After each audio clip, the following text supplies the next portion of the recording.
안녕하세요. 모파랑 23기 유현진입니다. 저는 오늘 제8회 해양법 국제학술회의 취재를 위해 현재 신라호텔 그랜드 블룸 앞에 나와 있는데요. 올해 회의의 주제는 해양법, 그리고 미래 관할권 너머의 생물다양성 보존과 지속가능이용의 규범화입니다. 그럼 지금부터 카메라에 이 생생한 국제학술회의의 현장을 담으러 가보도록 하겠습니다. 따라오시죠.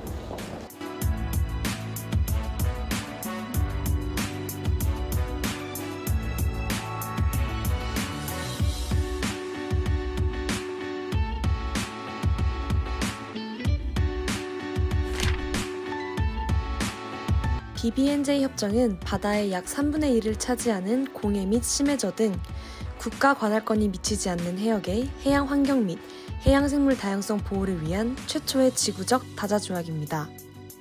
수년간의 협상과 조율 끝에 금년 3월 최종 타결된 이 협정은 1994년 심해저 협정, 1995년 공해업 협정에 이은 UN 해양법 협약의 세 번째 이행 협정입니다. 지난 9월 말 UN 본부에서 이 협정에 대한 서명이 개방되었으며 황중국 주요현 대사가 우리나라를 대표하여 서명함으로써 우리나라는 이 협정의 83번째 서명국이 되었습니다.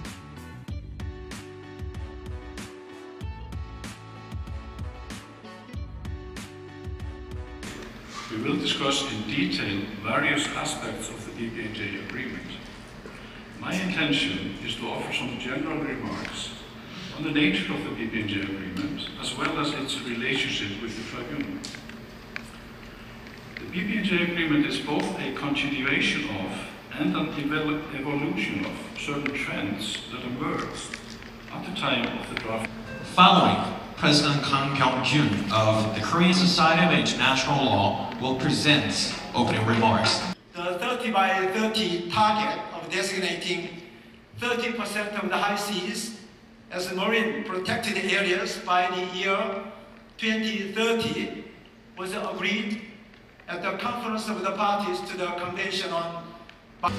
Next, welcoming Her Excellency Oh Young-chu, Vice Minister of Foreign Affairs of the Republic of Korea, will convey welcoming remarks. This conference to celebrate the adoption of the agreement on the conservation and sustainable use of the marine biodiversity, biological diversity of the areas beyond the national jurisdiction in June.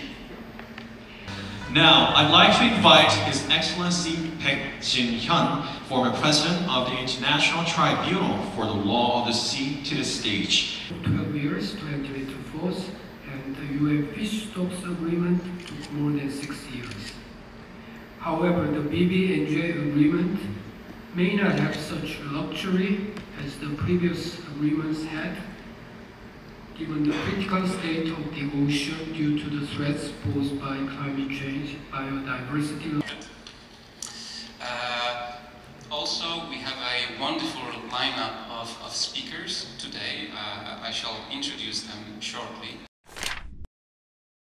Provide recommendations on rates for mechanisms for sharing of benefits. Another important aspect of the mandate of the committee is that it also receives reports from parties on implementation, and it prepares reports as well based on those information of the clearinghouse mechanism. Importantly here again is the ecosystem of these institutions. Cooperation related to setting priority, to supporting access to research and to the even if I think at the same time, some of the names and even the very concept of areas beyond national jurisdiction. SDG target 14A, the increase in scientific knowledge and collaboration and capacity. And so what I'm trying to say is that in a way, while we think about the BBN... There are advantages and disadvantages as a last speaker, and overwhelmed by these speakers, this advantage.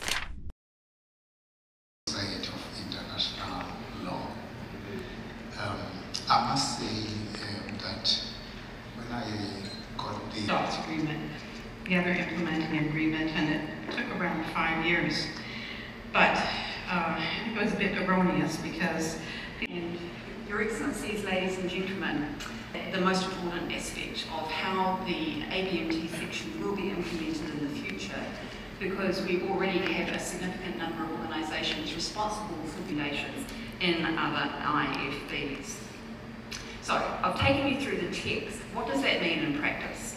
I've come up with 3 scenarios that might stimulate some conversation and discussions to try to give you some of the points you raised also.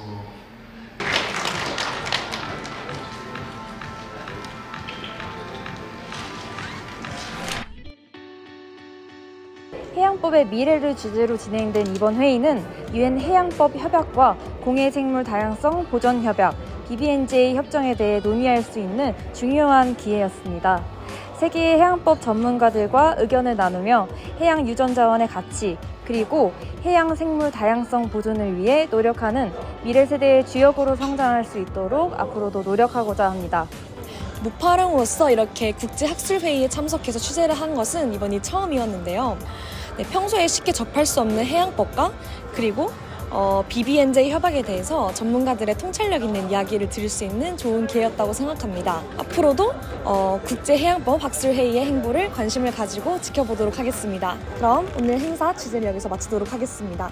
지금까지 모파랑 23기 유현진이었습니다. 감사합니다.